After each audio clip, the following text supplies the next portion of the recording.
mer et océan, un monde maritimisé. Les surfaces des mers et des océans sont aujourd'hui les espaces essentiels de la circulation des marchandises dans le monde. Ils sont parcourus chaque année par plus de 50 000 navires de commerce qui assurent à eux seuls plus de 80% des échanges internationaux en volume.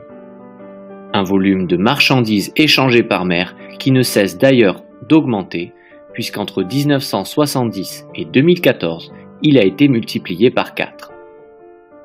L'augmentation de ces échanges maritimes s'explique en partie par la conteneurisation, c'est-à-dire l'utilisation massive de conteneurs qui a permis de raccourcir considérablement les temps de chargement et déchargement des navires et a rendu beaucoup plus rentable le transport par voie maritime.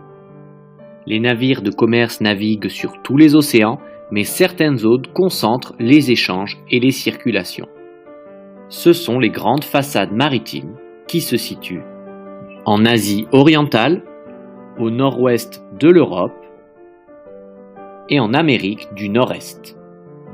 Ces façades abritent les principaux ports du commerce mondial tels que Shanghai en Chine, Singapour ou Rotterdam aux Pays-Bas.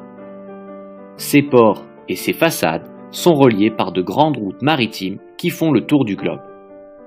Sillonnés en surface par des navires, les océans sont également traversés en profondeur par des câbles sous-marins qui permettent de faire circuler des informations.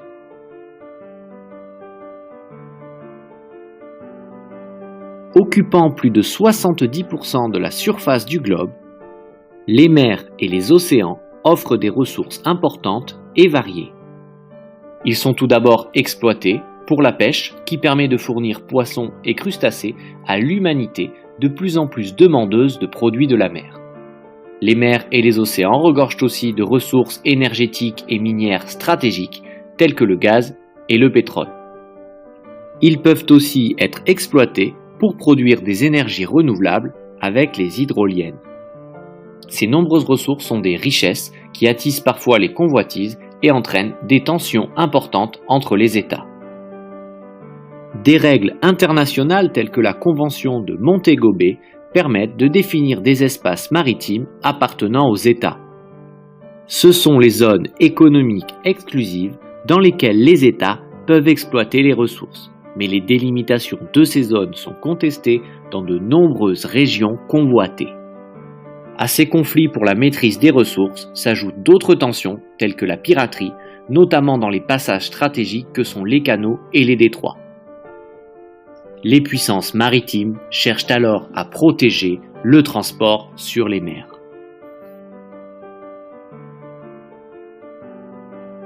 La volonté des hommes d'exploiter les mers et les océans et d'en tirer profit pose la question de leur préservation.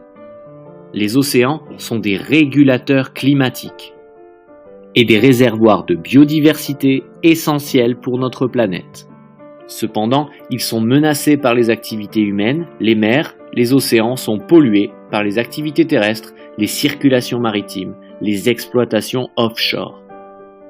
Les ressources de la mer ne sont pas gérées durablement, la surpêche est encore très présente, et la destruction de milieux essentiels pour la biodiversité marine, comme les mangroves et les récifs coralliens, se poursuit.